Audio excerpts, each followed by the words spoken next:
국내에서 사원 건립 등 이슬람 문화 확산을 놓고 우려의 목소리가 커지고 있습니다. 특히 최근엔 이민과 난민의 국내 유입이 더욱 증가할 것으로 예측되면서 국내 이슬람교의 교세 확장에도 탄력이 붙는 것 아니냐는 지적이 나오는데요. 이에 대한 한국교회의 대응 방안과 선교 전략을 논의하는 자리가 마련됐습니다. 박재현 기자가 취재했습니다. 현재 국내 무슬림 인구는 약 30만 명에 달합니다. 최근엔 전 세계적으로 난민 위기가 더욱 심화할 것으로 예측되는 가운데 국내 이슬람교가 더욱 빠르게 확산할 것이라고 전문가들은 지적합니다.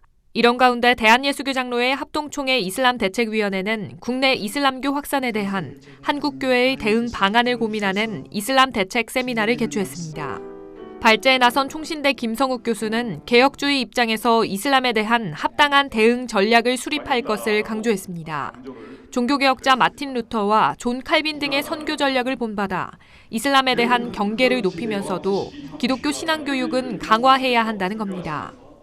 이들의 이단적 모습이 있다는 사실을 우리가 잘 지적을 하면서도 우리는 이들을 선교적 대상으로 여기고 철저한 이 대비가 필요하다라고 볼 수가 있겠습니다.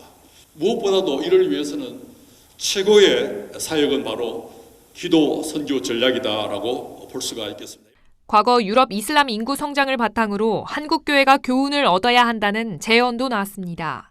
특히 유럽은 1970년대 후반 이후로 조국의 억압과 차별을 피해온 많은 이민자와 난민자들이 정착하면서 무슬림이 빠르게 성장했고 1970년 1,800만 명이던 무슬림 인구가 2000년 들어서는 3,200만 명에 육박했습니다. 이러한 무슬림의 확산은 유럽 다문화주의 실패 선언의 배경이 됐으며 이슬람 테러리즘과 폭력적인 범죄, 마약 등이 그 원인으로 꼽혔습니다.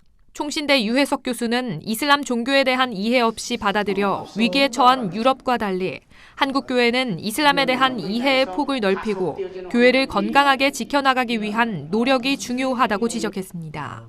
기독교인들은 교회로 돌아가라. 교회 권위를 회복하라. 하나님의 말씀을 말씀답게 하라. 이것이 기독교인을 향한 일성입니다. 교회가 건강해야 된다. 이것밖에 없다. 초대교회로 돌아가자. 원시 기독교 복음으로 돌아가자. 이겁니다. 이날 세미나에선 지역교회와 현장 선교사들이 협력한 이주민 선교사역에 대한 중요성에 대해서도 논의했습니다.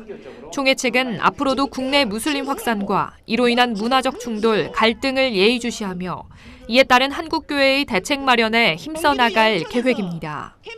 7월에는 이슬람 선교 전문가를 양성하기 위한 이슬람 아카데미를 개최합니다. 굿TV 뉴스 박재현입니다.